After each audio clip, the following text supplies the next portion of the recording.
Assalamualaikum warahmatullahi wabarakatuh. Allahumma salli wa sallim ala nabiyyina wa habibina wa rasulina wa uswatina Muhammad wa ala alihi wa sahbihi ajma'in. Apa khabar semua para penonton?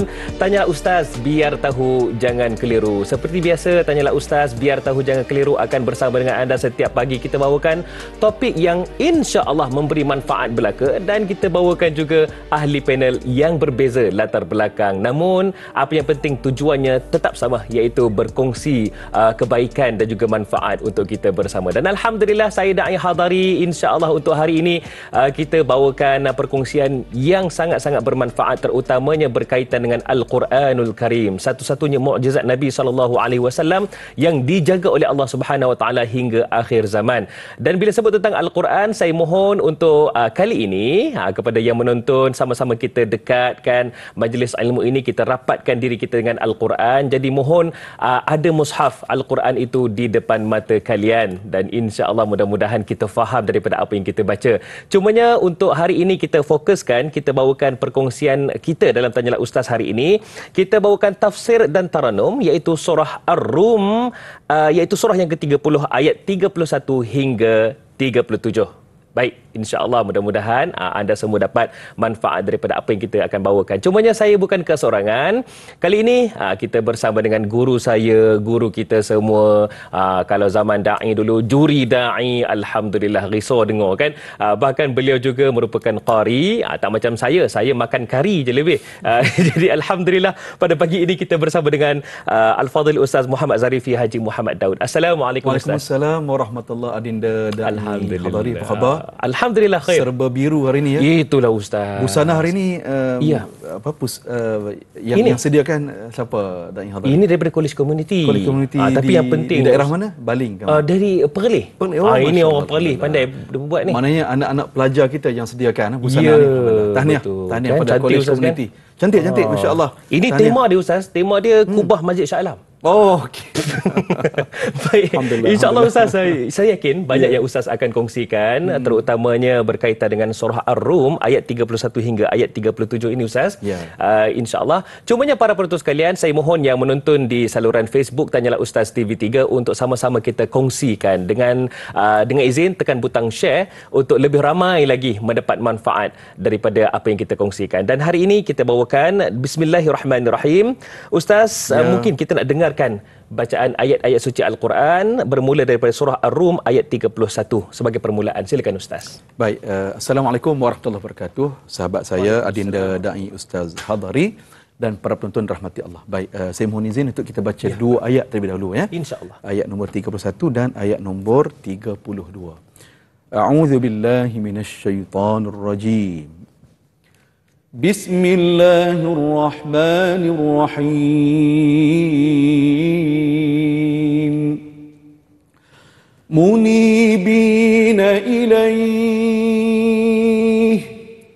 Munibina ilaihi wattaquhu wa aqimus salata wa la takunu minal musyrikin minal ladzina farraqu dinahum wa kanu syi'a kullu hizbin bima ladaihim farihun.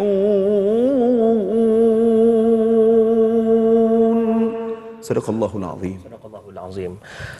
Maksudnya, hendaklah kamu wahai Muhammad dan pengikut-pengikutmu sentiasa rujuk, iaitu kembali kepada Allah, yakni dengan mengerjakan amal-amal bakti, serta bertakwalah kamu kepadanya dan kerjakanlah sembahyang dengan betul dan sempurna, dan janganlah kamu menjadi dari mana-mana golongan orang musyrik, iaitu orang-orang yang menjadikan fahaman agama mereka berselisihan mengikut kecenderungan masing-masing, serta mereka pula menjadi berpuak-puak.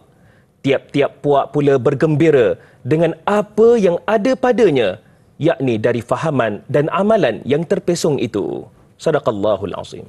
Masya Allah, suara Adinda tadi memang suara perantara Allahu TV Akbar. ya. Alhamdulillah. Allahu Suara itu Akbar. suara anugerah Allah. Alhamdulillah Ustaz. Saya terkejutlah.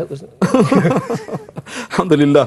Baik, Da'i Hadari dan sahabat-sahabat penonton sekalian, kita masuk ke zon juzuk 21 dalam Al-Quran Al-Karim. Alhamdulillah. Baik, surah Ar-Rum ini. Baik, apabila kita membaca ayat Al-Quran ataupun surah ataupun ayat-ayat Al-Quran, kita mengetahui konteks surah dan konteks ayat tersebut melalui tafsir yang telah pun dikarang oleh para ulama.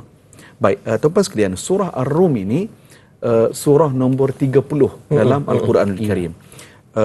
Terkandung 60 ayat di dalamnya. Jadi Ustaz Ni Hadari, kita telah berada dah masuk tengah-tengah ni ya, 31. Betul.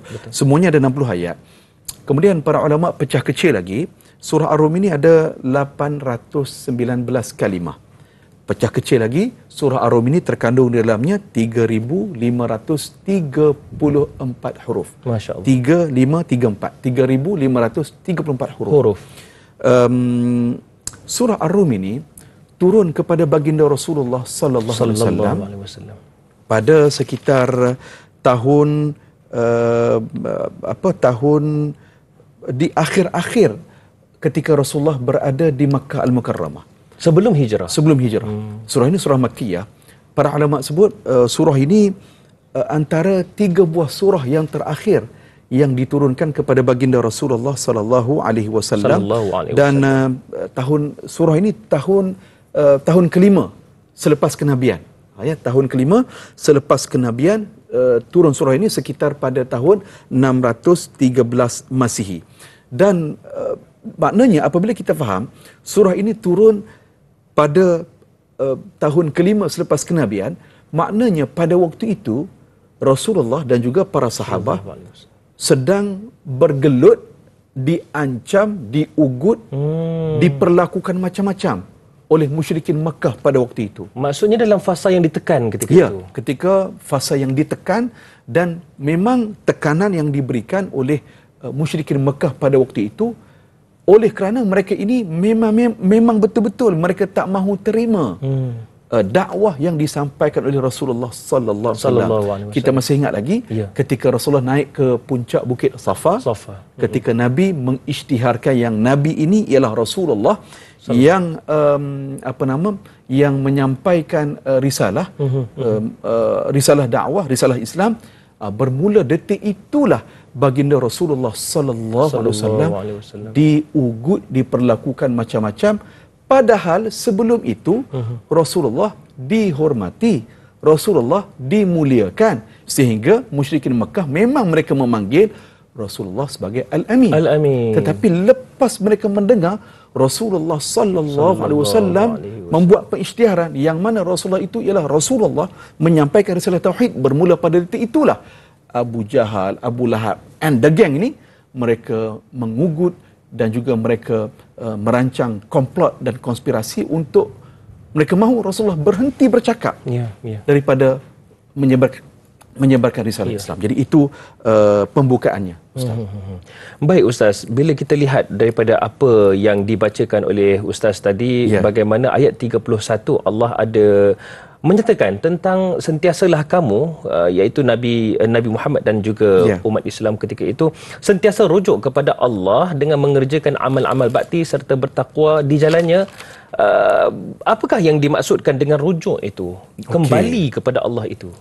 Baik, dalam konteks ayat ini, ayat-ayat sebelum ayat 31 ni, ayat nombor 30, ayat nombor 29, ayat nombor 28 dan sebelumnya itu, Allah Ta'ala menceritakan bagaimana perangai dan watak musyrikin Mekah. Mereka keras kepala, degil, hati mereka tutup, telinga mereka tutup. Mereka tak mahu menerima risalah tauhid yang disampaikan oleh Rasulullah sallallahu alaihi wasallam. Apa yang mereka lakukan? Mereka mensyirikkan Allah Subhanahu wa taala. Karena itulah tuan-tuan, Al-Imam Al-Qurtubi menyatakan dalam tafsirnya, tafsir Al-Imam Al-Qurtubi, musyrikin Mekah itu mereka mensyirikkan Allah, mereka tidak ada apa-apa justifikasi pun. Tetapi apa yang berlaku, mereka mensyirikkan Allah, mereka menyembah patung berhala itu kerana nombor satu, kerana mereka ikut hawa nafsu mereka. Nombor dua, kerana mereka ego. Nombor tiga, kerana mereka ikut apa yang dilakukan oleh datuk nenek moyang mereka. Jadi mereka ikut tradisi yang lama, dan tradisi itu tradisi yang salah, tradisi yang mensyirikkan Allah Subhanahu Wa Taala. Jadi Al-Imam Al-Qurtubi menyatakan tidak ada logiknya, tidak ada asasnya mereka mensyirik dan juga menyekutukan Allah. Padahal Allah Ta'ala yang berikan nyawa kepada mereka. Betul. Allah Ta'ala berikan kehidupan kepada mereka. Allah beri macam-macam kepada mereka. Bukan berhala yang tak hidup tu. Ya. Jadi maknanya ini yang dinyatakan oleh Allah Subhanahu Wa Ta'ala pada ayat-ayat sebelum ini. Betul. Yang menyatakan perangai dan watak orang-orang musyrikin Mekah, mereka mensyirikkan Allah Subhanahu Wa Ta'ala.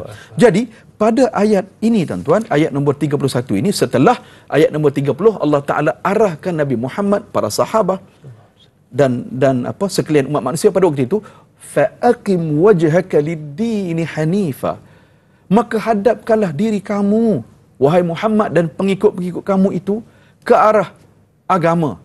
Maknanya setelah jelas kesyirikan mereka itu, sekarang ini kamu mesti menghadapkan diri kamu dan wajah kamu itu kepada agama yang hanif, iaitulah agama Allah Subhanahu Wa Taala. Ikutlah, turutilah agama Allah Subhanahu Wa Taala. Jangan ikut pemikiran ataupun agama yang sesat yang dibuat oleh musyrikin Mekah pada waktu itu. Jadi ayat ini menceritakan tentang ayat akidah. Itu yang dinyatakan oleh orang-orang musyrikin Mekah. Mereka menyatakan kami mengikut sembahan nenek moyang kami, iaitu tradisi, walaupun tak benar Ustaz, dan mereka tahu apa yang mereka lakukan itu tak benar, apa yang dibawa oleh Nabi SAW itu benar, tetapi ego itu yang menyebabkan mereka tidak mahu berada di jalan yang benar. Baik Ustaz, Ali di Facebook, beliau ada tanyakan soalan berdasarkan ayat 31 ni. Dalam ayat 31 menyatakan tentang kembali kepada Allah serta bertakwa kepadanya dan kerjakan sembahyang dengan betul sempurna. Apa yang dimaksudkan dengan kerjakanlah sembahyang dengan betul sempurna? Bagaimana tu Ustaz? Baik, Allahumma salli ala sayyidina Muhammad wa sayyidina Muhammad. Terima kasih saudara Al-Ali yang bertanyakan kepada kita satu soalan yang baik. Baik, tuan-tuan sekalian, Allah Subhanahu Wa Taala arahkan dalam keadaan hiruk pikuk kesesatan jahiliyah. Kesesatan jahiliyah yang mensyirikkan Allah, Allah Ta'ala arahkan Rasulullah dan sahabat-sahabat untuk buat 3 perkara. Nombor 1, kembalilah kamu kepada Allah dengan 3 cara. Yang pertama, bertakwa kepada Allah. Takwa kepada Allah. Nombor 2, wa aqimus salah, mendirikan salat. Dan yang ketiga, jangan sama sekali kamu mensyirikkan Allah Subhanahu Wa Ta'ala. Ini 3 perkara yang Allah Ta'ala arahkan kepada Rasulullah dan sahabat-sahabat dalam keadaan hiruk pikuk dan kesesatan jahiliyah.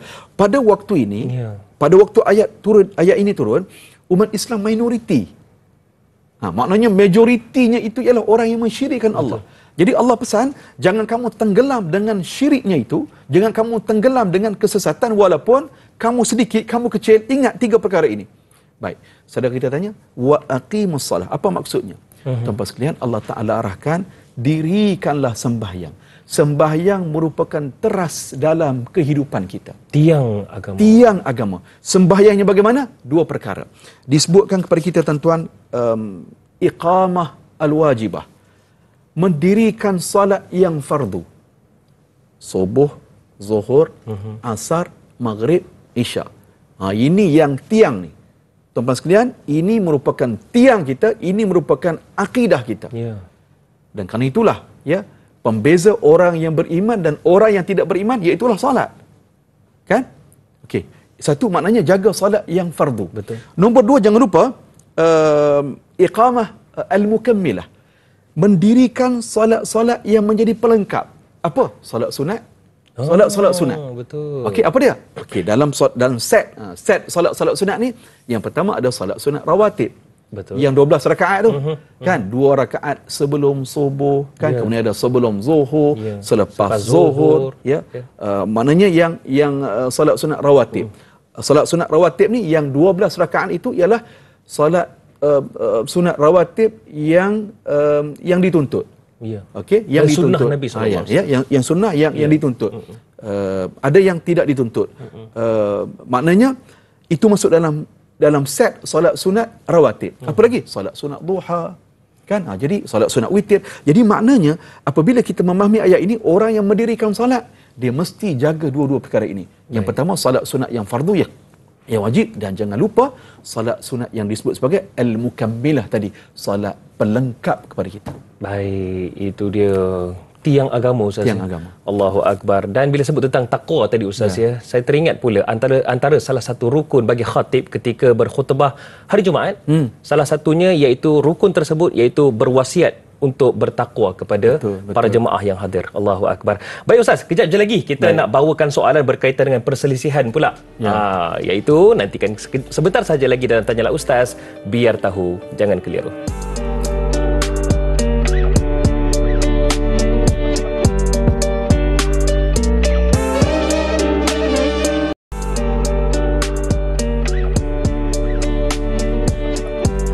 Segala jawapan kini dihuraikan dalam Tanyalah Ustaz, biar tahu jangan keliru. Dan kami nak ucap terima kasihlah kepada para penonton sekalian, terutamanya yang juga menonton dari luar Malaysia, sahabat anda kita yang berada di Singapura, Brunei, dari Batam, Riau, Indonesia, bahkan ada juga yang menonton dari selatan Thailand. Terima kasih diucapkan. Cumanya untuk hari ini kita bawakan Tanyalah Ustaz, biar tahu jangan keliru. Topik kita tafsir dan taranum surah Ar-Rum ayat 31 hingga 37 bersama dengan yang berbahagia Ustaz Muhammad Zarifi Haji Muhammad Daud. Baik Ustaz, tadi kita dah cerita dah bagaimana Allah Subhanahu Wa Taala ingatkan kita tentang yang pertama sekali iaitu rujuk, kan, kembali kepada Allah. Kemudian yang keduanya Allah terangkan, Allah nak kita ni dengan tegas menjaga solat kita. Cumanya kalau kita beralih kepada ayat seterusnya iaitu ayat 32, Allah menyatakan siapakah golongan yang musyrik itu, golongan yang berlawanan daripada apa yang Allah mahukan itu, iaitu orang-orang yang menjadikan fahaman agama mereka berselisihan mengikut kecenderungan masing-masing dan berpuak-puak. Bahkan tiap puak itu yang berpecah belah itu bergembira dengan apa yang ada padanya, iaitu perpecahan tersebut. Jadi Ustaz, berdasarkan apa yang kita bawakan ayat yang ke-32 ini, adakah ini bermaksud mereka yang menyatakan diri mereka itu sentiasa betul apabila mereka suka akan perselisihan? Adakah itu juga maksudnya Ustaz? Baik, Allahumma salli ala Sayyidina Muhammad wa ala ali Sayyidina Muhammad. Bila Adinda sebut di awal tadi, ayat yang kita sedang lalui ini memang benar-benar kita berhadapan dengan zaman ini. Allahu Akbar.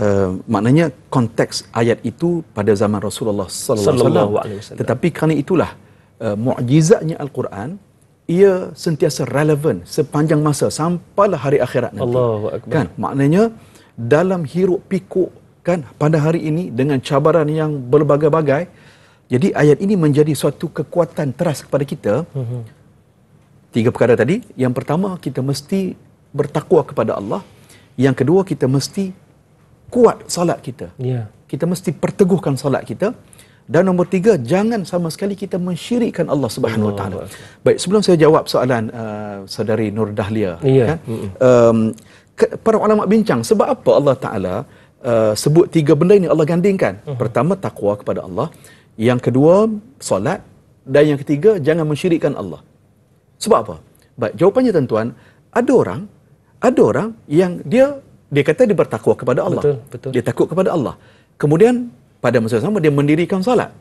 Tetapi pada masa yang sama ada yang masih buat perkara-perkara syirik. Sebagai contoh Ustaz? Sebagai contoh, syirik yang kecil. Apa dia? Riya, kan, ta'ajub, apa lagi? Sihir, khurafat. Kan kita semayang. Subuh, zuhur, asar, maghrib, isyak kita semayang. Tapi malang sekali kita juga yang pergi jumpa Tok Bomo, Tok Pawang yang karut-marut ni, yang mengajar benda-benda syirik, kan, sihir, apa lagi, macam-macam lah kan. Jadi ayat ini betul-betul tepat kepada kita. Jadi jangan kita terlibat dengan perkara-perkara yang disebutkan tadi, khurafat, apa lagi, sihir, jampi serapah, kan. Dan yang paling kecil yang kita paling bimbang tu, mungkin kita tak terlibat dengan khurafat, kita tak terlibat dengan sihir, tapi kita riak tadi ni. Riak rasa diri bagus. Ya, riak ni ialah syirik kecil. Jadi ayat ini betul-betul bertubi-tubi memberikan peringatan ya kepada kita semua. Jadi tuan-tuan rahmati Allah Taala sekalian, Kemudian ayat nombor 32, sahabat kita bertanya, Nur Dahlia bertanya, jangan kita menjadi seperti orang-orang musyrik itu ataupun musyrikin. Mereka itu menjadikan fahaman agama mereka berselisihan, berpecah belah mengikut kecenderungan masing-masing. Tentang kerana itulah, kalau saya tak salah, ada dalam riwayat, baginda menyatakan kepada kita dalam riwayat Imam Tirmizi, dan Ihadari, akan berpecah umat aku ini kepada 73 kumpulan, golongan. Semuanya akan dimasukkan ke dalam neraka melainkan satu kumpulan sahaja. Kemudian sahabat bertanya kepada Rasulullah, siapakah mereka? Rasulullah menjawab, apa yang aku berada di atasnya dan juga sahabat-sahabatku. Maknanya kita mesti mengikut manhaj yang ditinggalkan oleh Rasulullah dan juga para sahabat, kan? Jadi tuan-tuan rahmati Allah Taala, itu kerana itulah dalam riwayat yang lain ada sebut Yahudi itu mereka berpecah kepada 71 bahagian. Kemudian Nasrani juga berpecah 72 bahagian. Betul. Jadi tuan-tuan rahmati Allah Taala sekalian, Allah Taala memberikan peringatan kepada kita, jangan kita jadi seperti Yahudi, jangan jadi seperti Nasrani yang mana mereka berpecah belah. Mereka cipta agama mereka. Mereka cipta, renovate ya agama mereka itu. Jadi kerana itulah tuan-tuan, kalau kita tengok dalam tafsir pimpinan Ar-Rahman kita ni, ayat nombor 32 ini ada nota kaki. Ketika mana menghuraikan ayat minal ladzina farraqu dinahum wa kanu syi'a, nota kaki 1388, penulis ataupun penterjemah telah menuliskan yang dimaksudkan mereka berselisihan mengikut kecenderungan masing-masing dan mereka pula menjadi berpuak-puak, itu bermaksud yakni sebagaimana yang dilakukan oleh orang-orang Yahudi, orang-orang Majusi, orang-orang Kristian, Nasrani, Majusi, penyembah-penyembah berhala dan lain-lainnya yang telah mempersekutukan Allah Ta'ala dengan sesuatu yang lain. Jadi maknanya Allah Ta'ala menyatakan orang Yahudi, orang Nasrani, orang Majusi ini mereka telah menyekutukan Allah Subhanahu wa taala, mensyirikkan Allah Subhanahu wa taala dengan sesuatu yang lain. Jadi tuan-tuan rahmati Allah Taala sekalian, ayat nombor 32 memberikan satu kefahaman kepada kita khususnya umat Islam. Kita kena ingat ayat Allah Taala pada ayat yang lain, wa tasimu bihablillahi jami'an wa la tafarraqu. Kita mestilah berpegang kepada tali Allah. Apakah tali Allah itu? Al-Quran dan juga sunnah Rasulullah sallallahu alaihi wasallam. Wala tafarraqu, jangan berpecah belah. Jangan berpecah belah. Tuan-tuan sekalian, bila sebut berpecah belah ni, apakah perbezaan pendapat itu dikira berpecah belah? Okey. Berbeza pendapat itu tidaklah salah. Ya, kita boleh berbeza pendapat. Tetapi perbezaan pendapat kita itu mestilah dengan adab ikhtilaf, dengan adab-adab berselisih pendapat. Apa dia adab-adabnya? Kita kena saling hormat menghormati. Ya, maknanya contoh, dan Ihadari berbeza pendapat dengan saya. Jadi kita mesti berlapang dada dan kita mestilah menerima. Memang lumrah kita ini ada perkara-perkara yang kita perselisihkan. Takkan sama dengan orang lain. Sama. Baik. Yang tak sama tu, okey, yang kita berbeza itu, yang dibenarkan ialah yang dibenarkan dalam perkara-perkara yang dibenarkan oleh syariat. Kalaulah jelas dalilnya daripada Quran dan Sunnah, memang jelas, yang tu kita tak boleh berselisih dah. Jadi yang tidak jelas, yang ada huraian, itu dibenarkan untuk kita berbeza pendapat. Kerana itulah akhlak ataupun adab imam mazhab kita, Imam Syafi'i. Masya Allah, begitu hebat akhlak Imam Syafi'i. Imam Syafi'i kata apa? Imam mazhab kita, dia kata, pendapat aku betul, tapi ada kemungkinan aku salah. Pendapat kamu itu salah, tetapi ada kemungkinan pendapat kamu itu betul. Tengok betapa hebatnya akhlak Al-Imam Asy-Syafi'i meraihkan pendapat orang lain. Kan? Dan nombor dua, tentu sekali lah, apabila kita berselisih pendapat, berbeza pandangan, janganlah cepat untuk kita menyesatkan orang lain. Jangan macam tu kan. Betul. Jadi maknanya kita boleh berbeza pendapat, tapi yang lebih penting cari titik persamaan, cari titik kesatuan. Wallahu a'lam. Itulah kadang-kadang berbeza pendapat sikit je sampai terus tak datang surau. Oh, janganlah. Ai na'udzubillahi min zalik. Janganlah sampai macam tu kan. Jangan. Ini sampai pecah belah tahap dahsyat dah tu. Jangan. Baik Ustaz, mungkin kita boleh terus sahaja ke ayat 33 dan juga 34 dan insya-Allah kita nak dengarkan bacaan daripada Al-Fadhil Ustaz. Silakan Ustaz. Allahumma salli ala sayyidina Muhammad wa ala ali sayyidina Muhammad. Baik, kita nak baca ayat nombor 33 dan 34 Ya, baik. Insya-Allah. A'udzu billahi minasy syaithanir rajim. Bismillahirrahmanirrahim. Wa idza massan nasa dhurrun da'u rabbahum munibina ilayhi thumma idza adhaqahum minhu rahmah ثم إذا أذاقهم منه رحمة إذا فريق منهم بربهم يشركون ليكفروا بما آتيناهم فتمتعوا فسوف تعلمون.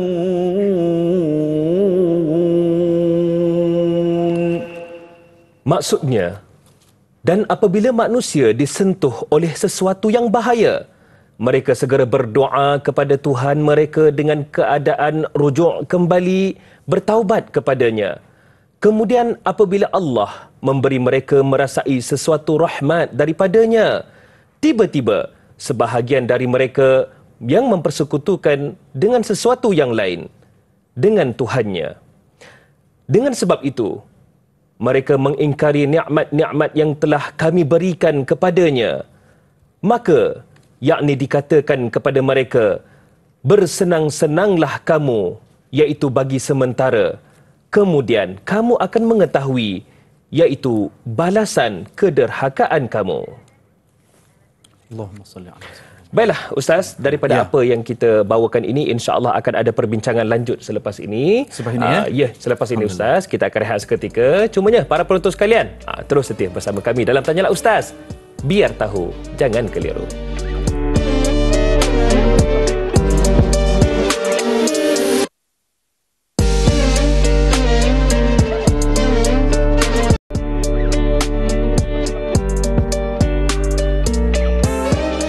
Tanyalah Ustaz, biar tahu, jangan keliru. Kami bawakan kepada anda yang terbaik dan Alhamdulillah untuk hari ini dalam Tanyalah Ustaz, kita bawakan perkongsian dekat dengan Al-Quran, iaitu tafsir dan taranum surah Ar-Rum ayat 31 hingga 37. Dan saya mohon kepada yang menonton ini, alang-alang kita tonton, baca Al-Quran, faham makna, mungkin kita boleh tulis sikit-sikit supaya memudahkan kita mengingat apa yang disampaikan oleh Al-Fadhil Ustaz. Dan hari ini bersama dengan kita semua yang berbahagia, Ustaz Muhammad Zarifi Haji Muhammad Daud, yang merupakan guru saya, dan beliau juga ada kumpulan nasyid namanya Kumpulan Tiga Beradik. Alhamdulillah Ustaz. Okey Ustaz, bukan apa Ustaz, seronok dengar lagu Kumpulan Tiga Beradik tu. Baik Ustaz, sebentar tadi sebelum kita rehat, Ustaz ada alunkan bacaan ayat suci Al-Quran. Saya terpandang daripada maknanya, memang saya sangat tersentuh kerana apa yang disampaikan oleh Allah Subhanahu Wa Taala itu ada kena mengena juga dengan kita kalau kita merasainya. Ustaz, dalam ayat 33 Allah nyatakan, dan apabila manusia disentuh oleh sesuatu yang bahaya, mereka segera berdoa kepada Tuhan mereka dengan keadaan rujuk kembali, bersungguh-sungguh bertaubat kepadanya. Kemudian bila Allah berikan satu rahmat, nikmat daripadanya, tiba-tiba sebahagian daripada mereka itu syirik, mempersekutukan Allah. Adakah, soalan saya, adakah bermaksud mereka ini memang bersikap macam tu? Manusia ini memang begitu. Dalam susah, merayulah, ya Allah, inikah ujian, ya Allah, berikanlah kesenangan. Bila diberikan nikmat, berpaling. Baik, Allahumma salli Muhammad. Satu teguran untuk kita kan? Ya. Baik, ayat ni tuan-tuan, ayat nombor 33 yang kita bacakan tadi, Allah Ta'ala ceritakan musyrikin Mekah, orang-orang yang tidak beriman kepada Allah itu, bila waktu mereka senang, mereka sembah berhala, mereka sembah patung, mereka syirikkan Allah. Tetapi waktu mereka ditimpa dengan kesusahan, munibina ilaih, mereka berdoa kepada Tuhan mereka. Siapa? Mereka minta kepada Allah. Mereka lupa dah berhala-berhala yang banyak-banyak. Mereka dah tak minta dah kepada berhala-berhala yang mereka sembah itu. Mereka minta kepada Allah. Sebab memang secara fitrahnya mereka tahu Allah Subhanahu Wa Taala yang Maha Mencipta, yang Maha Berkuasa. Betul. Tetapi oleh kerana ego, oleh kerana nak ikut apa yang ditinggalkan oleh datuk nenek moyang dulu, tak sampai hati nak tinggal amalan datuk nenek moyang dulu, menyebabkan mereka terus berterusan berada dalam lembah kesyirikan itu. Jadi apabila mereka berada dalam keadaan susah, jadi mereka minta kepada Allah juga akhirnya. Jadi ini yang dimaksudkan pada ayat nombor 33 ni. Baik, tuan-tuan sekalian, menariknya kalau kita tengok dalam tafsir pimpinan Ar-Rahman kita ni, ada catatan nota kaki lagi, 1389 ya. 1389, 1389. Setelah itu diterangkan sesetengah dari tabiat manusia yang buruk, iaitu semasa mereka ditimpa bala bencana, mereka berdoa kepada Allah dan bertaubat. Tetapi apabila mereka selamat, sentosa dan senang lenang, ada di antaranya yang kembali menderhaka dan melakukan syirik kepada Allah. Orang-orang yang bersikap demikian amatlah buruk balasannya. Jadi ini sesuatu peringatan yang Allah Ta'ala berikan kepada kita. Kerana itulah tuan-tuan dan rahmati Allah Ta'ala sekalian, dan yang dari kita pun sama juga. Waktu kita senang, waktu kita tak ada apa-apa, kita doa juga, tapi doa tu tak ada feeling. Tak ada feeling. Cuba kalau kita naik pesawat penerbangan, kan? Naik, isyarat boleh buka tali pinggang tu, maknanya boleh buka lah, kan? Tiba-tiba naik balik, lampu kena pakai tali pinggang tu, kan? Tali pinggang tu, dan bergegar, kan? Dan bergegar pesawat kita tu, penerbangan kita tu. Tuan-tuan, pada waktu itu apa ayat yang kita tak sebut di mulut kita? Allahu Akbar. Ustaz sebut ni bukan setakat saya gerun. Ada salah seorang penerbit tanyalah, Ustaz nak tunaikan umrah pun gerun kau ni. Ya Ustaz ya. Maknanya bila kita berada dalam situasi itu, bergegar dalam pesawat tu, tuan-tuan. Bergegar mungkin tak lama, 5 saat je pun, 10 saat, tapi 10 saat itu kita betul-betul minta kepada Allah. Sebab pada waktu itu kita sepenuh hati, kita letak kebergantungan penuh, sebab kita dah tak ada apa-apa daya usaha dah. Kita tak ada kuasa dah.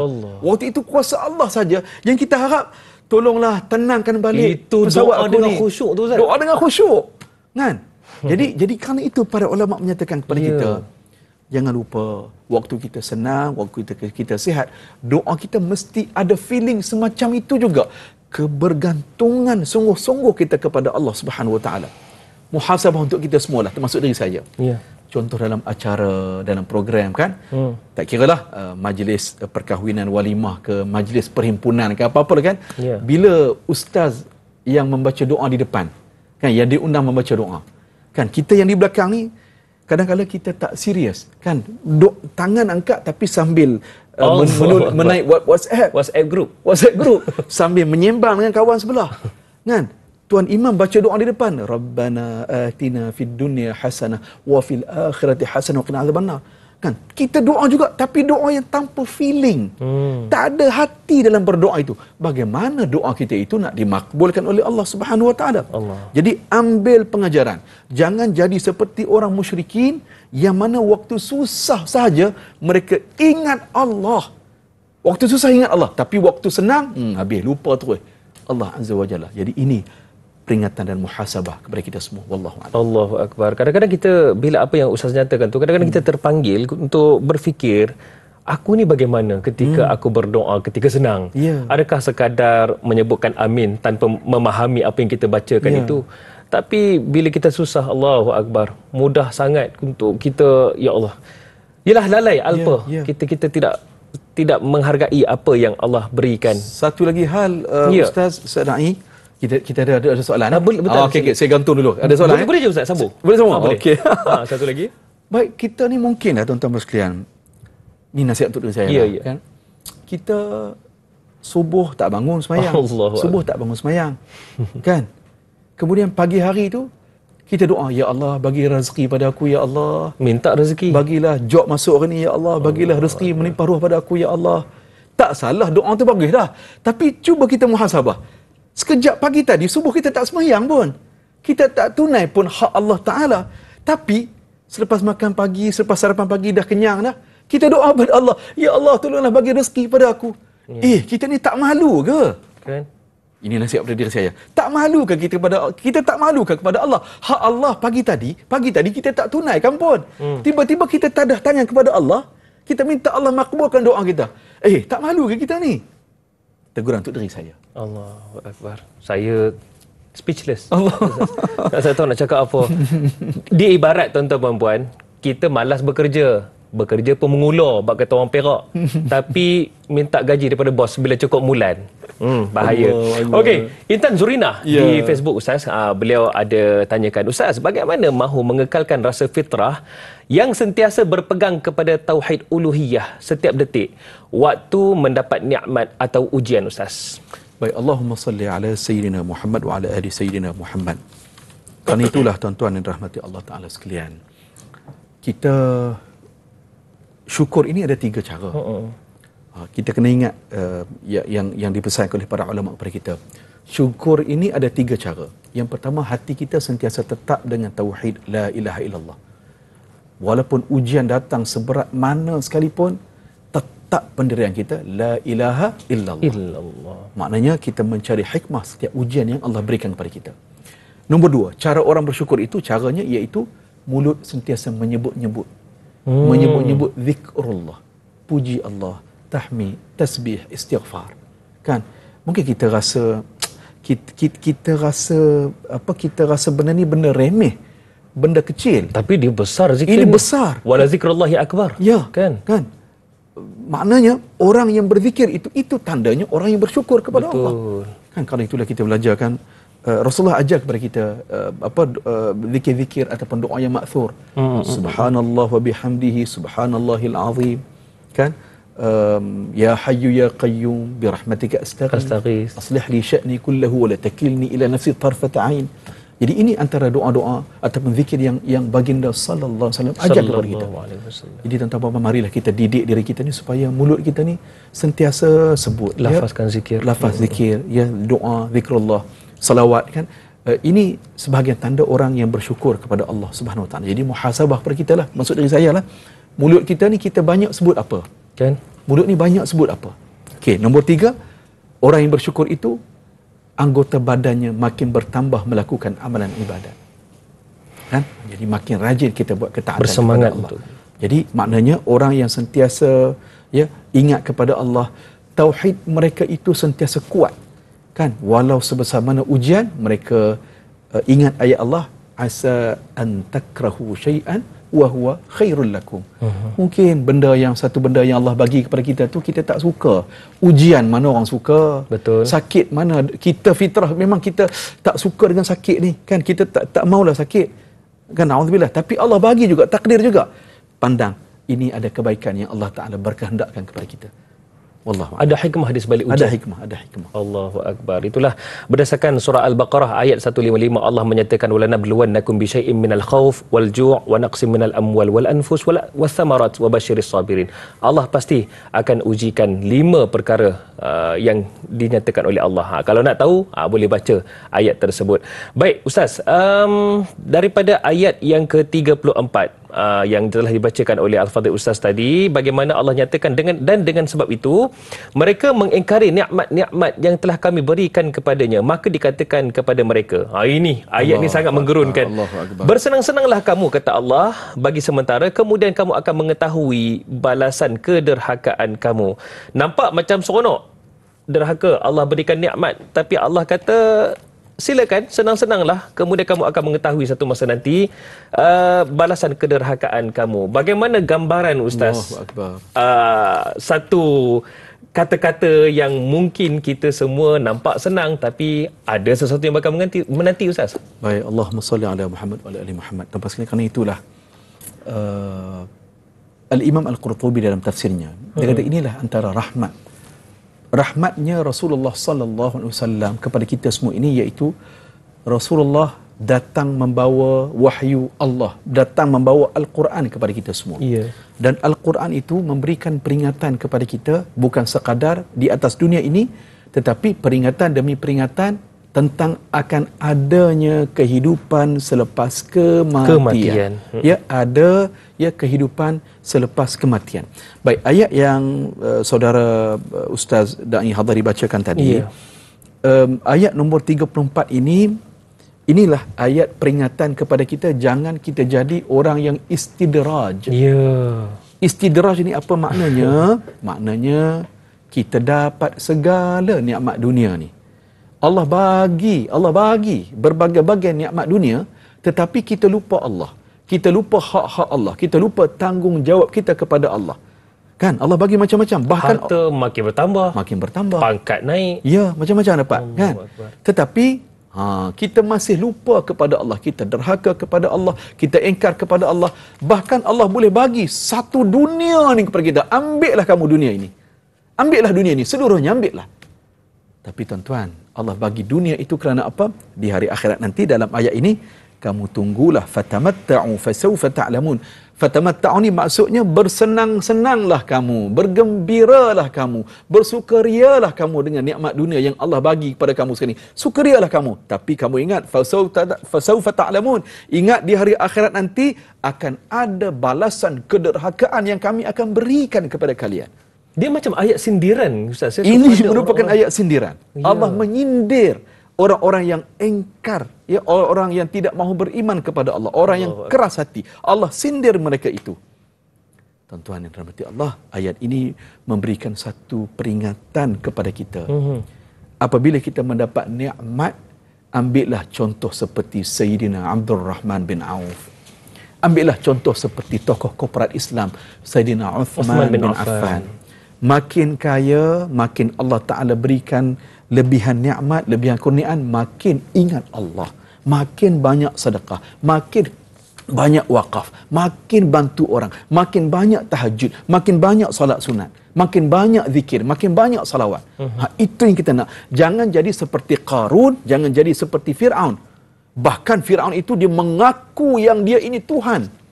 Tentu dalam riwayat, saya teringat kalau tak salah saya, selepas Fir'aun mengaku menjadi Tuhan, Allah Ta'ala bagi kepada dia 40 tahun. 40 tahun hidup Allah Ta'ala bagi sebelum Allah tenggelamkan dia dalam peristiwa Nabi Musa kan? Maknanya membedah laut itu. 40 tahun Allah Ta'ala bagi masa kepada Fir'aun untuk insaf. Allah bagi peluang kepada dia. Tetapi dia makin sombong dan makin menyombong dan makin bongkar. Mengaku Tuhan. Mengaku Tuhan. Jadi ayat ini memberikan kepada kita, tuan-tuan, jangan kita jadi orang yang istidraj. Nak jadi orang yang kaya boleh, tak ada masalah.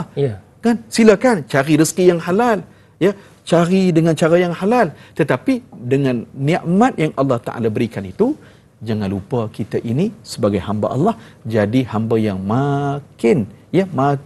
makin tunduk, makin patuh, ya, kepada Allah. Jangan sombong. Ni sampai letak di Instagram, tidur atas duit, kan, mandi dengan duit, itulah kan, dalam tab. Allah, janganlah macam tu, kan. Jangan macam tu. Saya ada pesan juga kat penerbit tu, jangan buat macam tu. Baik Ustaz, yang tadi kena minta maaf dengan penerbit kita tu. Sekejap lagi Ustaz, saya nak minta lah mewakili para penonton di luar sana tentang istidraj ni. Kita takut pula, takut kita tergolong daripada kalangan yang Allah berikan nikmat tapi kita lalai ni. Jadi apa antara tips ketika ada je terdetik hati tentang istidraj ni, kita kembali kepada Allah? Apa tips ni? Kejap je lagi Ustaz, ya. Nak tahu? Selepas ini tanyalah Ustaz, biar tahu jangan keliru.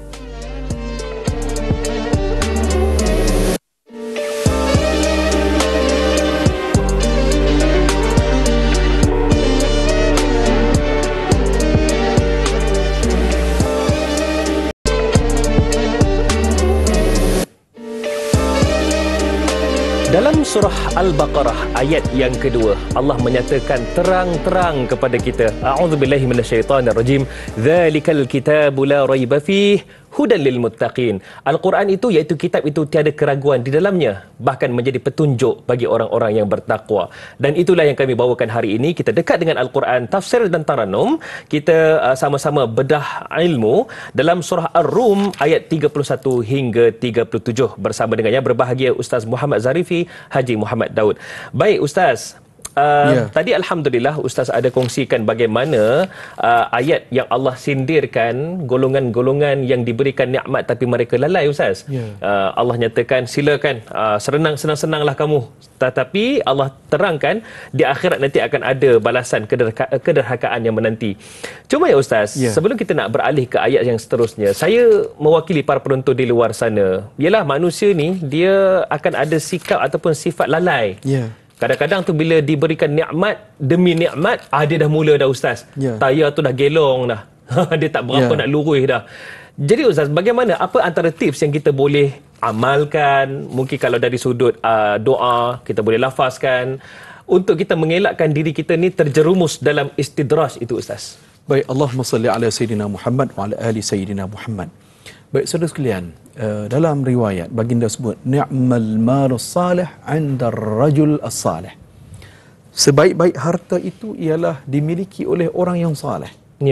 Jadi maknanya kita sebut di awal tadi, nak memiliki banyak harta, kan, nak memiliki kebahagiaan itu tidak menjadi larangan. Kan, bahkan Islam membenarkan kepada kita, menggalakkan kita, kan, wa halallahu al-bai'a wa harrama riba. Kan, Allah halalkan bisnes, perniagaan, tetapi Allah haramkan riba. Kan, jadi maknanya dalil-dalil itu menyatakan kepada kita silakan.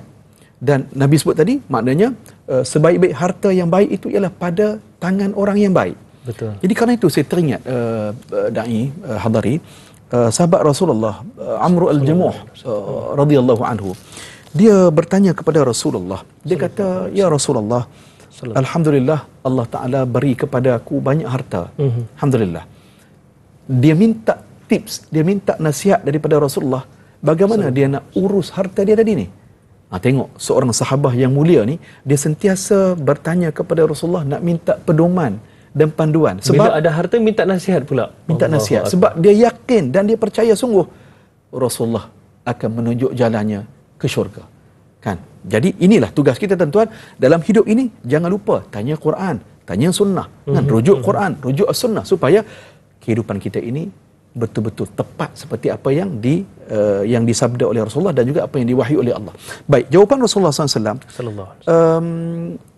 Amr al-Jamuh tanya tadi, adakah perlu aku infak semua harta aku ini? Nabi kata tak. Nabi kata tidak. Nabi berikan tips kepada Amr al-Jamuh. Nombor satu, jangan lupa kamu nafkahkan kepada ibu bapa kamu. Nombor dua, jangan lupa kamu nafkahkan kepada kaum kerabat kamu, adik-beradik kamu. Tengok saudara mara yang terdekat, yang susah, tolong mereka. Kemudian, kerana itulah Nabi kata, apabila kita bantu orang yang miskin, kita dapat satu pahala sedekah. Tapi kalau kita bantu sanak saudara yang susah, ya, kita dapat dua pahala. Apa dia? Yang pertama pahala sedekah tadi, pahala infak. Yang kedua pahala silaturahim. Kan? Okey. Dan nombor tiga Nabi kata, selepas nombor satu tadi kepada ibu bapa, nombor dua kepada kaum kerabat, adik-beradik, saudara mara, nombor tiga Nabi sebut kepada anak-anak yatim. Nombor 4 kepada orang-orang miskin. Nombor 5 Nabi kata berikan, bantu orang yang terputus daripada bekalan makanan ataupun terputus kehidupan mereka. Jadi maksudnya apa yang baginda Rasulullah sallallahu alaihi wasallam nyatakan kepada Amr al-Jamuh tadi, dalam konteks kalau kita ini banyak, Allah Taala beri banyak harta kepada kita, jangan lupa tuan-tuan, ya, cukupkan keperluan anak-anak, isteri kita, keluarga kita, itu yang lebih utama. Ya. Bukan apa ada yang hadari. Kita sebutkan begini. Kadang-kala, alhamdulillah, bagus dah kita tolong orang yang jauh. Alhamdulillah, kita bantu orang yang susah di negara luar. Bagus, alhamdulillah, bagus. Tapi, yang tak bagusnya ialah kita lupa keluarga kita sendiri. Ya Allah. Kita lupa ahli keluarga kita. Kita lupa untuk mencukupkan keperluan isteri dan anak-anak. Poin ni golongan isteri suka ni. Ya. Sebab kita membela nasib mereka. Betul. Maknanya tuan-tuan, seafdal kata Nabi, seafdal kita berbelanja, iaitulah seafdalnya ialah kita mencukupkan keperluan isteri dan anak-anak kita. Adakah Ustaz minta maaf terpaksa mencelah kerana mungkin ada yang terlepas pandang. Adakah apabila anak itu ada hak mereka iaitu hak pendidikan, hak untuk kesihatan dan lain-lain, adakah ia juga termasuk dalam kategori yang Ustaz nyatakan itu? Itu tugas sebagai seorang suami, tugas sebagai ketua keluarga, tugas seorang ayah, kita mesti memberikan hak ataupun memberikan menyara kehidupan mereka. Yang pertama makan, minum, pakaian, tempat tinggal, pendidikan, kesihatan. Tak boleh berkira. Tak boleh. Ini yang sebut nafkah tu. Kan yang Allah Taala akan tanya nanti di hari akhirat. Zarifi, kamu tunai ke tidak nafkah kamu kepada isteri dan anak kamu ni? Masya-Allah. Jadi dan anak-anak dan isteri kita boleh tuntut di hari akhirat nanti kalau kita ni culas memberi nafkah. Ini yang kita sebut hablum minallah dan hablum minan nas ni. Hubungan kita dengan Allah dan hubungan sesama manusia. Jadi bagus dah kan, maknanya kita ni orang yang kuat salat, puasa sunat, bagus. Tapi jangan lupa tanggungjawab kita sesama manusia ini juga merupakan tanggungjawab yang Allah Taala akan audit persoal satu persatu di hari akhirat nanti. Kerana itu dai Abdullah bin Abbas kata, kita ni kalaulah dengan ahli keluarga kita sendiri kedekut, kemudian cakap kasar, kan marah-marah. Tapi kalau dengan orang luar daripada rumah kita ni, kawan-kawan, alumni, kan, cakap halui, pijak semua tak mati. Siap pantun. Jadi Sayyidina Abdullah bin Abbas kata kita kena muhasabah. Kerana apa? Ada sesuatu yang tak kena dalam kehidupan kita. Wallahu a'lam. Allahu akbar. Itulah akak-akak di luar sana tu, dia bukan main lagi, dia cakap bagi lagi ustaz kan. Yang suami tu tuduh je pagi ni ustaz ya. Allahu akbar. Baik ustaz, kita nak tahu daripada penerbit, adakah kita boleh sambung? Boleh, insya-Allah. Okey, jom kita sambung ustaz daripada ayat 35. Silakan ustaz. 35 dan 35 36 37 ya. Ya, silakan ustaz. Selesaikan 3 ayat yang berikutnya. Baik. A'udzubillahi minasyaitonirrajim. Bismillahirrahmanirrahim. Am anzalna alaihim sultanan fahuwa yatakallamu bima kanu bihi yushrikun. Wa idza adhaqna الناس رحمة فرحوا بها وإن تصبهم سيئة بما قدمت أيديهم إذا هم يقنطون أولم يروا أن الله يبسط الرزق لمن يشاء ويقدر أولم يروا أن الله يبسط الرزق لمن يشاء ويقدر إن في ذلك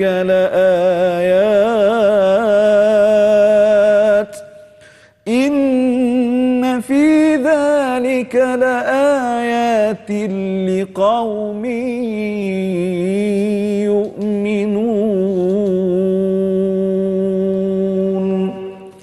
Maksudnya, pernahkah kami menurunkan kepada mereka iaitu yang musyrik itu sebagai bukti keterangan, lalu ia menerangkan jalan yang membolehkan mereka melakukan perbuatan syirik itu?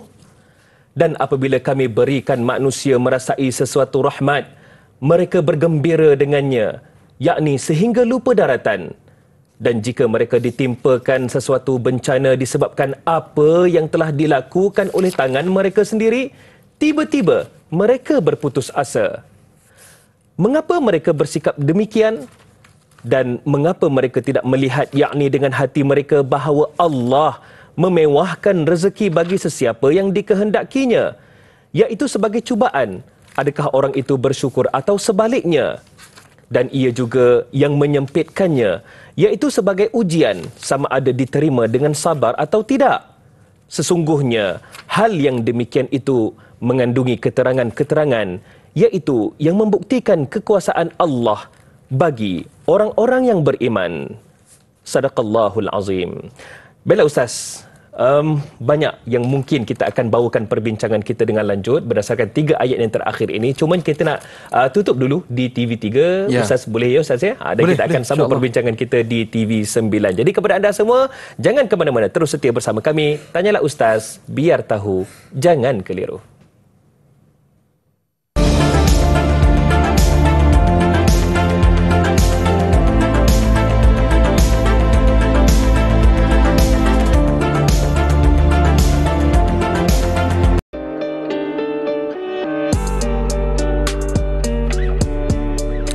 Para penonton sekalian, pernah atau tidak? Saya yakin pernah. Dalam hidup kita sehari-hari, kita pernah tertanya-tanya, apakah hukum itu? Bagaimana ni? Apa kata ulama dalam Al-Quran ada sebut ke tentang ini? Segala jawapan dan persoalan itu ada dalam Tanyalah Ustaz, biar tahu, jangan keliru. Daripada hari ini, kita bawakan daripada ayat yang ke-31 hingga 37, Surah Ar-Rum, Surah Ar-Rum, kita bawakan perkongsian tafsir dan taranum bersama dengan yang berbahagia Ustaz Muhammad Zarifi Haji Muhammad Daud. Dan Alhamdulillah kita berada mungkinlah kalau bola sepak tu di separuh masa kedua. Kalau dalam perbincangan kita ni pun ada separuh masa keduanya jugalah. Alhamdulillah. Dan hari ini kita bawakan Ustaz. Tadi satu demi satu Ustaz kongsikan daripada awal tentang bagaimana Allah ingatkan tentang golongan yang musyrik, golongan yang sehinggalah yang tadi tu kita bawakan perbincangan tentang orang yang lalai setelah diberikan nikmat. Saya terlihat daripada ayat yang Ustaz bacakan sebelum kita rehat tadi, pernahkah kami menurunkan kepada mereka, iaitu orang yang musyrik itu, sebarang bukti keterangan? Soalan saya, apakah yang dimaksudkan dengan bukti keterangan? Silakan Ustaz. Baik, dalam ayat ini kalau kita tengok dalam tafsir, contohnya tafsir Al-Imam Ibn Kathir, ada pendapat yang menyatakan keterangan itu ialah Al-Quranul Karim. Al-Quranul Karim. Maknanya Allah Ta'ala menempelak orang-orang musyrik. Maknanya mengapa mereka tidak mengikut Al-Quran yang telah pun diturunkan kepada mereka, yang Nabi SAW telah sampaikan kepada mereka. Mengapa mereka masih sombong untuk melakukan syirik kepada Allah Subhanahu Wa Ta'ala? Ya, maknanya itulah perkara yang Allah Ta'ala berikan peringatan kepada kita. Dan Allah Ta'ala minta kepada kita supaya lihat apa yang berlaku di dalam sekeliling kita. Betul. Maha penciptaan Allah, maha berkuasanya Allah. Ya, penciptaan langit dan bumi, dan tengok diri kita sendiri pun. Ya, tengoklah diri kita sendiri ni. Maknanya kita ini hamba. Allah yang maha menciptakan kita. Kan? Pagi tadi, semalam tidur, kan? Kemudian boleh bangun sendiri. Celik mata tu. Siapa yang gerakkan kita itu? Kan? Jadi di sinilah yang Allah Ta'ala mahu kita berfikir tentang penciptaan Allah. Maknanya kenapa kita sombong sangat sehingga kita sanggup untuk mensyirikkan Allah Subhanahu Wa Taala. Jadi itu yang apa, ataupun maksud ayat nombor 35 ini, Allah menempelak orang musyrikin. Kenapa sanggup kalian mensyirikkan Allah Subhanahu Wa Taala? Itu letak duduk ayat ini. Baik Ustaz, bila kita lihat kepada ayat yang ke-35 ini juga, Allah menyatakan dengan tegas yang memang perbuatan syirik ini dilakukan bukan kerana menurut tetapi mereka mengikut hawa nafsu, bahkan mengikut daripada apa yang diperturunkan oleh nenek moyang. Cumanya apabila turunnya wahyu, turunnya keterangan-keterangan yang ada konkret buktinya, mengapa sikap orang-orang musyrik ini, terutamanya orang-orang Yahudi, ketika berhadapan dengan Nabi SAW, mereka bukan sekadar menolak, tetapi mereka menghina, mencaci daripada apa yang dibawa oleh Nabi SAW. Mengapa Ustaz? Sombong dan ego. Bahkan dalam kitab mereka telah dinyatakan Rasulullah SAW, Nabi Muhammad itu ialah merupakan, Nabi Muhammad ialah Rasul akhir zaman. Dalam kitab mereka mengatakan demikian. Tetapi mereka menyeleweng kitab mereka. Sedangkan mereka tahu dalam kitab mereka memang disebut Nabi Muhammad itu merupakan Rasul akhir zaman. Betul. Tetapi oleh kerana sombong, kerana ego, mereka sanggup menyeleweng kitab-kitab mereka itu. Jadi inilah yang pentingnya dalam hidup kita dan hadari. Kita kena ada tazkiyah. Tazkiyatun nafs. ya, ataupun kita sebut sebagai ilmu tasawuf. Ya, ilmu tasawuf, ilmu akhlak ini sangat penting untuk kita sentiasa kita peringat dan didik hati kita ini, bentuk hati kita ini supaya kita sedar yang kita ini hamba Allah. Sedar kita ini hamba Allah. Tuan-tuan sekalian, ini peringatan kepada kita semua lah. Kadang-kala Allah Ta'ala bagi sedikit pangkat kepada kita, Allah Ta'ala bagi kelebihan kepada kita sudah mempersendakan orang. Kita sudah sanggup untuk kita memalukan orang di khalayak orang, merendahkan orang lain, merendahkan orang di khalayak orang ramai, kan? Jadi tak sepatut kita buat macam tu, ya. Jadi maknanya kita mesti sentiasa peringatkan diri kita, setinggi mana pun kedudukan yang Allah Ta'ala berikan kepada kita, ingat itu semua pinjaman semata-mata. Jangan jadi seperti orang musyrikin, mereka sombong dan mereka menyombong. Wallahu'alam. Allahu Akbar.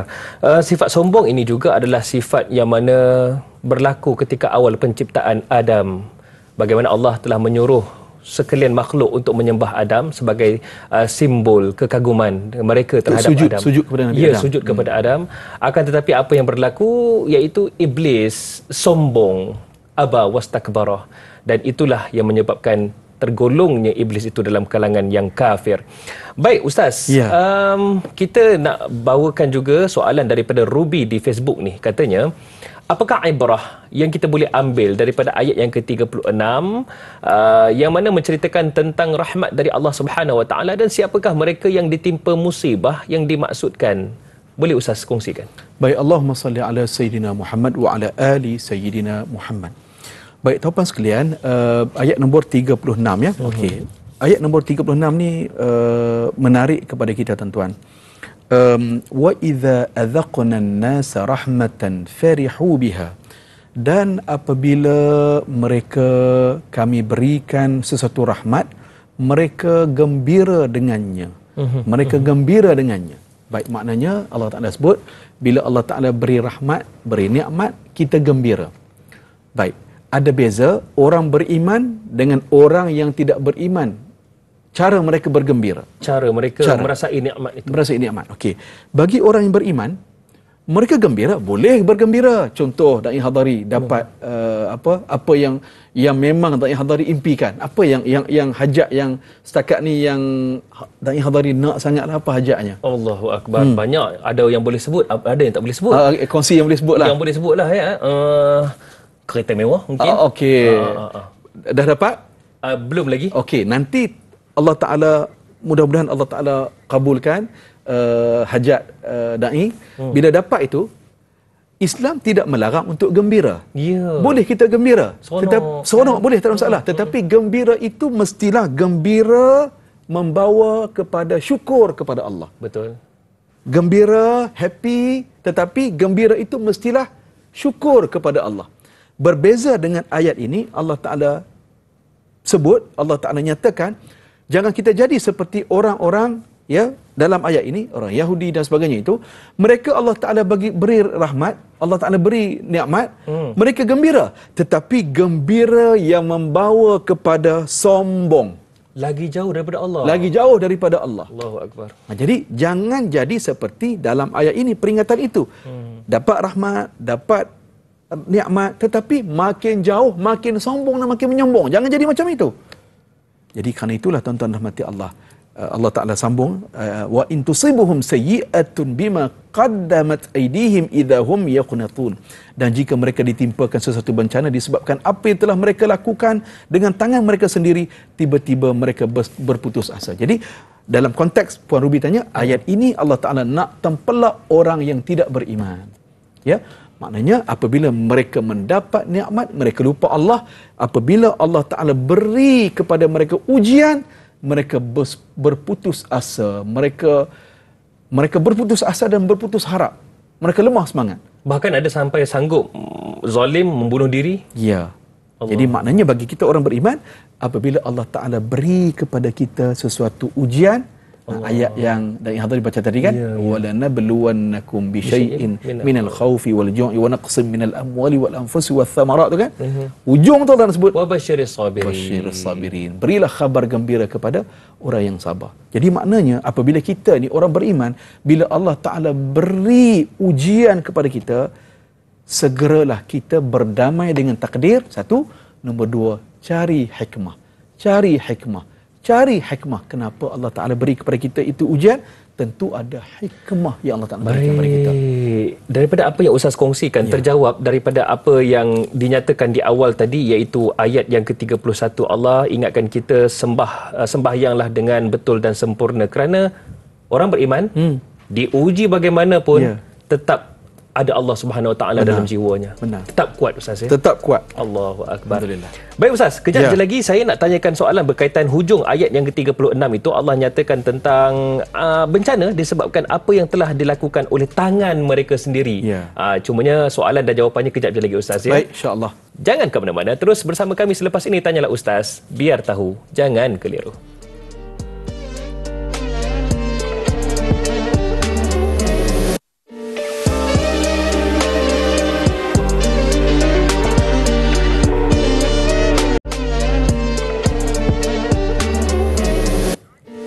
Kembali menuntun Tanyalah Ustaz, biar tahu jangan keliru. Dan alhamdulillah kita mohon kepada Allah Subhanahu Wa Taala supaya kita sentiasa diberikan peluang dekat dengan Al-Quran, dan alhamdulillah juga Al-Quran itu menjadi panduan kita sehingga akhir zaman.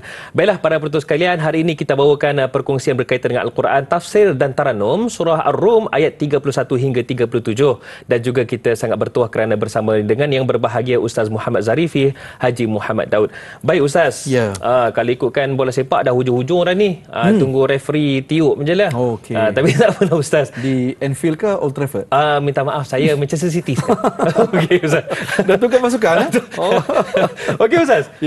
Kadang-kadang tu kan ada yang bertanya Ustaz, dia orang tengok biodata Ustaz, okey Kelantan, tapi cakap utara. Itu yang lain macam apa Ustaz? Allah, saya membesar di Pulau Pinang. Oh, membesar di Pulau Pinang. Dari kecil lagi. Sampailah usia remaja, tingkatan 5, memang membesar di Pulau Pinang. Alhamdulillah. Nasi kandar. Nasi kandar. Patutlah dah tak ada bunyi Kelantan je tu. Baik Ustaz, perkongsian kita tadi kita bawakan, mungkin kita boleh bawa kembali ayat 36 sebelum kita berganjak ke ayat 37. Saya tertarik dengan apa yang Allah nyatakan hujung ayat 36 itu. Dan jika mereka ditimpa sesuatu bencana disebabkan apa yang dilakukan oleh tangan mereka sendiri, tiba-tiba mereka berputus asa. Soalan saya, apakah ujian yang berlaku ini juga, termasuk akhir zaman ini juga, boleh jadi akibat tangan kita sendiri yang zalim Ustaz? Ya, benar. Dalam ayat 36, kemudian ayat nombor 41 surah Ar-Rum, nanti kita akan tadabbur. Ayat ni selalu kita dengar. Zaharal fasadu fil barri wal bahr bima kasabat aydin nas. Kehancuran, kerosakan di atas muka bumi ini kerana tangan-tangan manusia. Maknanya, kita sendiri, kita yang membuat pilihan itu. Ya, Allah Ta'ala memberikan akal, Allah Ta'ala memberikan kepada kita kebebasan untuk membuat pilihan, untuk membuat tindakan, untuk membuat keputusan. Jadi kalau kita memilih membuat zalim, maka zalim itu ialah kerana kita yang melakukan dia. Betul. Jadi ayat ini benar-benar memberikan peringatan kepada kita. Kita akan dipertanggungjawabkan dengan apa yang kita lakukan. Ya, dengan apa yang kita lakukan ni Allah Ta'ala akan pertanggungjawabkan kita di hari akhirat nanti. Kerana itulah antara zikir yang Rasulullah ajar kepada kita, yang kita sebutkan tadi, Ya Hayyu Ya Qayyum birahmatika astaghith aslih li sya'ni kullahu wa la takilni ila nafsi tarfata ain. Wahai Tuhan yang Maha Hidup, wahai Tuhan yang Maha Berkuasa, tolonglah engkau perbaiki hidup aku ini. Tolong engkau perbaikilah urusan hidup aku ini, wahai Allah. Jangan engkau serahkan kepada aku sepenuhnya untuk aku urus hidup aku. Tak mampu untuk aku urus hidup aku. Maknanya apa? Tuan-tuan sekalian, doa ini, zikir ini yang Nabi ajar. Kita mohon, kita pohon kepada Allah supaya Allah Ta'ala membantu kita untuk kita menguruskan kehidupan kita ini seperti apa yang telah ditunjukkan oleh Allah dan juga Rasulullah sallallahu alaihi wasallam. Kita perlukan bantuan, pedoman dan petunjuk daripada Allah Subhanahu wa taala untuk kita mengurus hidup kita ini. Jangan kita lupa bahawasanya kadang-kadang kerana kecuaian kita menyebabkan apa yang ada di sekeliling kita terkesan. Kadang-kadang kita ambil mudah pergi bercuti Ustaz ya, pergi berlibur bersama dengan keluarga, masuk ke sungai, tiba-tiba kita buang sampah itu. Akhirnya yang menjadi mangsa penyu di laut, tercekik straw. Sepatutnya yang tercekik straw tu kita, bukan penyu. Apalah salah penyu kan. Baik Ustaz, mungkin kita boleh berganjak terus kepada ayat ini hebatnya Da'i Hadari ni. Dalam kita perbincangan serius tu dia boleh masuk humor ringan, masya-Allah. Bagus. Alhamdulillah. Alhamdulillah Ustaz. Kadang-kadang tu merapu juga Ustaz. Dah, masya-Allah. Okey Ustaz, merapu yang baik. Okey, ayat ke-37 Ustaz. Mungkin Ustaz boleh kongsikan apa yang saya mungkin kita sebelum soalan daripada saya, Sirna ada tanyakan soalan berdasarkan ayat ke-37 ni. Iaitu berdasarkan Allah memewahkan rezeki bagi sesiapa yang dikehendakinya dan ia juga menyempitkannya. Bagaimana melihat setiap ujian kesenangan dan kesusahan itu menjadikan kita sepatutnya semakin dekat dengan Allah Ta'ala Ustaz? Bagaimana? Allahumma salli ala Sayyidina Muhammad wa ala ali Sayyidina Muhammad. Tentu sekali, ujian yang Allah Ta'ala berikan kepada kita ini, ia sepatutnya menjadikan kita ini lebih dekat kepada Allah Subhanahu Wa Ta'ala. Dekat tu apa? Mungkin sebelum ni kita jarang sembahyang malam. Ya, bila Allah uji kita sesuatu ujian, tak kira lah tuan-tuan dan puan, kalau kita tanya diri kita masing-masing, saya tanya Da'i Hadari, Da'i Hadari tanya saya, kita semua ini ada ujian masing-masing kita. Ada. Allah uji dengan cara kita sendiri ataupun kemampuan kita. Nombor satu, bila kita terima ujian itu, ingat, la yukallifullahu nafsan illa wus'aha. Allah memberi ujian kepada kita itu sebab Allah tahu kita mampu. Kita berdepan dengan ujian itu, kita mesti bersangka baik. Ya, bersangka baik dengan Allah. Baik, satu. Nombor dua, apabila kita diberikan ujian, itu merupakan tanda Allah sayang kepada kita. Allah ketuk pintu hati kita. Allah jemput kita kembali kepada Allah. Kita sebut tadi, mungkin sebelum ni kita jarang sangat solat sunat, Qabliyah Ba'diyah, solat sunat rawatib, kita jarang tahajud, kita jarang. Jadi apabila Allah uji kita, tuan-tuan sekalian, apa kata kita bangunlah solat sunat tahajud, kita buatlah solat sunat witir, ya, kita buatlah solat sunat rawatib. Bahkan lebih penting, solat yang wajib tu, kan, zuhur, subuh, zuhur, asar, maghrib, isyak tu. Jadi maknanya kita anggap ujian itu Allah Ta'ala nak ketuk pintu hati kita ini supaya kita kembali ke pangkal jalan. Baik, kita belajar daripada sahabat-sahabat, mereka juga insan yang tidak maksum. Yang maksum Rasulullah sallallahu alaihi wasallam sahaja. Kan, sahabat-sahabat tidak maksum. Sahabat-sahabat juga pernah melakukan kesalahan. Tetapi hebatnya para sahabat, apabila mereka melakukan kesalahan, kemudian mereka bertaubat kepada Allah dan mereka tinggal terus dosa tersebut. Mereka tinggal terus. Mereka tak patah balik, tak U-turn balik untuk melakukan kesilapan ataupun dosa yang sama. Mereka terus menjadi hamba Allah yang benar-benar taat kepada Allah. Yang ini kita kena belajar pada sahabat. Kan, maknanya kita buat dosa, kita insaf, kita taubat, minta apa kepada Allah, kemudian terus kita buat perubahan diri, jangan U-turn balik kepada tempat yang sama. Ni kalau orang kampung kata jangan kembali kepada tabiat lama lah. Betul macam tu. Kan? Jadi maknanya kerana itulah kita kena ada kekuatan. Bagaimana kekuatan? Tuan-tuan, seorang tokoh alim, ahli ibadah yang hebat, Yahya bin Mu'adh, ataupun Ibrahim bin Adham, dia kata kita ini ada 5 ubat hati tu kan. 5 ubat hati tu. Nombor 1, jangan lupa kita ini sentiasa mengosongkan perut kita. Ya, kita memperbanyakkan puasa sunat. Kan? Nombor 2, memperbanyakkan zikrullah. Nombor 3, mujalasatus salihin. Ya, kita sentiasa berada dalam kelompok ekosistem orang yang soleh, orang-orang yang baik. Betul. Kemudian qiraatul Quran bitadabbur. Baca Al-Quran dengan tadabbur. Jadi maknanya itu yang kita mesti kita buat supaya hati kita ini sentiasa dibersihkan, hati kita ini sentiasa kita jaga, kita bajai supaya kita ini sentiasa berada pada jalan kebaikan. Kita berada pada jalan kebaikan. Bohonglah kita, kita manusia biasa. Tak mampu nak buat semua Ustaz. Tak mampu nak buat semua. Tapi ingat, walau tak mampu buat semua, jangan tinggal semua. Jangan tak buat apa langsung. Kan? Jadi maknanya yang paling penting, ujian sama ada bentuk kesenangan ataupun ujian itu bentuk kesusahan, jangan lupa kita sentiasa memandang itu tanda kasih sayang Allah Subhanahu Wa Taala kepada kita. Bila Allah Taala beri nikmat, jangan lupa sentiasa syukur dan kita berbahagi-bahagi nikmat, berkongsi nikmat itu. Bila Allah Ta'ala berikan kesusahan, Allah beri musibah pada kita, jangan bersedih duka. Sebaliknya, kita anggap itu merupakan tanda kasih sayang Allah kepada kita. Inna ma'al usri yusra. Setiap kesusahan itu ada kesenangan. Depan itu ada kesenangan. Dan ada para ulama tafsir kata, makin berat kita diuji oleh Allah, tanda di depan nanti akan banyak nikmat yang Allah Ta'ala nak beri kepada kita. Allah. Sangka baik pada Allah. Kan?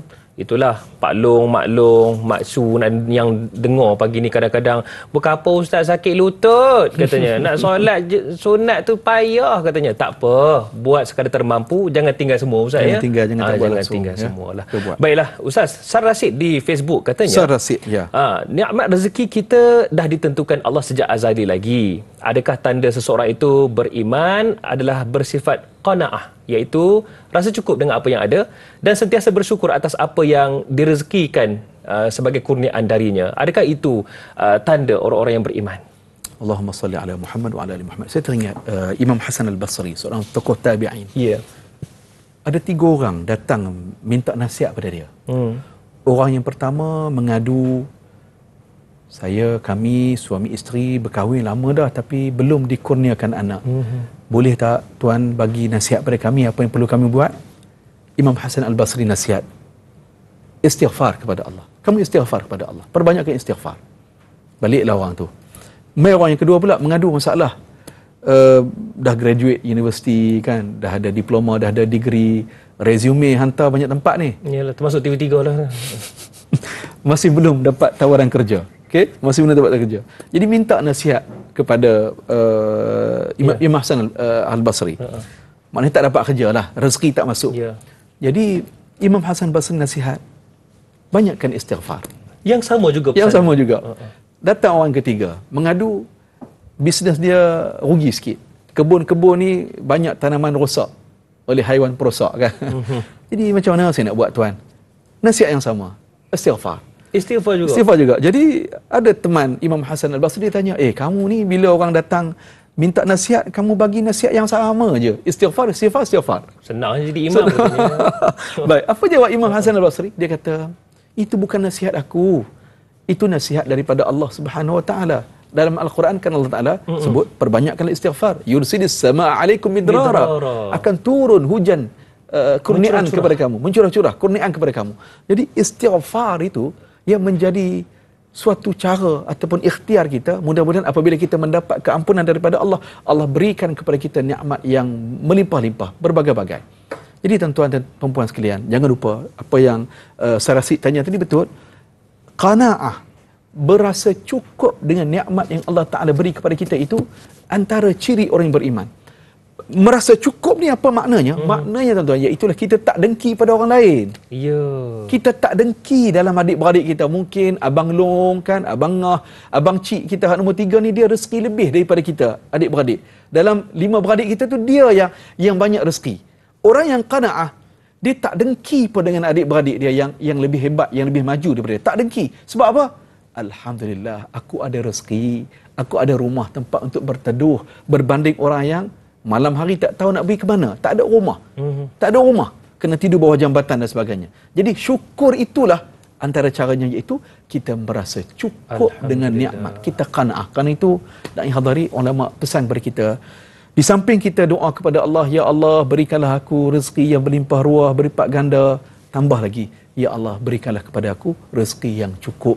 Kecukupan rezeki kepada aku, wahai Allah. Wallahu a'lam. Kadang-kadang itu yang kita terlepas nak doakan Ustaz ya. Ya. Kita nak itu dan ini, kecukupan untuk kita tu. Allahu akbar. Kadang-kadang saya teringat sedikit lagi cerita tentang Buya Hamka. Ada orang kaya naik kereta dengan dia. Lalu di tepi sawah padi, bendang lah orang Kedah kata kan. Tengok-tengok ada sepasang suami isteri bekerja sebagai pesawah saja. Tetapi waktu matahari yang sedang melangit, orang Penang kata panas lik-lik, orang Kelantan kata panas ceng-ceng. Kan? Panas waktu itu, tapi mereka makan ya dengan penuh, sedap sekali. Di tengah panas, menu biasa-biasa, ikan kering, ada tempe, yang tu saja. Tetapi makan sungguh menyelerakan sekali. Jadi orang kaya ni kata, Masya Allah, mereka kerja biasa-biasa sahaja, menu biasa sahaja, tetapi mereka dapat keseronokan kehidupan. Jadi, makan bersama. Makan bersama. Jadi maknanya apa? kita kena minta supaya Allah Ta'ala cukupkan rezeki kita. InsyaAllah, mudah-mudahan. Baik Ustaz, sebagai doa memuliakan program kita dengan Tanyalah Ustaz ini, doa ringkas daripada Al-Fadhil Ustaz sebagai penutup untuk perbincangan kita. Silakan Ustaz. Baik, alhamdulillah, kita berdoa kepada Allah supaya Allah Ta'ala memberikan kepada kita kebaikan. Bismillahirrahmanirrahim. Alhamdulillahirabbil alamin.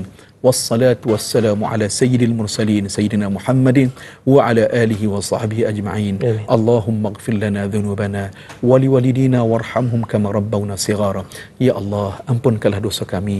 Ya Allah, maafkanlah ibu bapa kami dan kasihkanlah mereka seperti mana mereka mengasihi kami semenjak kami kecil. Allahumma a'inna ala dhikrika wa syukrika wa husna ibadatik. Ya Allah, bantu kami. Ya Allah, jadikanlah kami orang yang bersyukur. Bantu kami jadi orang yang sentiasa mengingatimu, dan engkau terimakanlah segala doa kami, doa dan hajat kami, dan engkau terimakanlah segala amal kami. Wa sallallahu ala sayyidina Muhammad walhamdulillahi rabbil alamin. Amin ya rabbal alamin. Terima kasih diucapkan kepada Al-Fadhil Ustaz Muhammad Zarifi Haji Muhammad Daud. Sama-sama bersama dengan kami. InsyaAllah kita akan bersama lagi masa depan Ustaz ya. InsyaAllah. Minta maaf kalau ada merapu apa Ustaz. Tak ada. Santai. Alhamdulillah. Baiklah para penonton sekalian, kalau kita susah, kalau kita tak tenang, carilah Allah. Kerana dalam Al-Quran 114 surah, 113 surah dimulai dengan Bismillahirrahmanirrahim, dengan nama Allah yang Maha Pemurah lagi Maha Penyayang. Allah Maha Pemurah, Allah Maha Penyayang. Saya Da'i Hadari mohon permisi undur diri. Assalamualaikum warahmatullahi wabarakatuh. Waalaikumsalam warahmatullahi wabarakatuh. Jazakallah khair.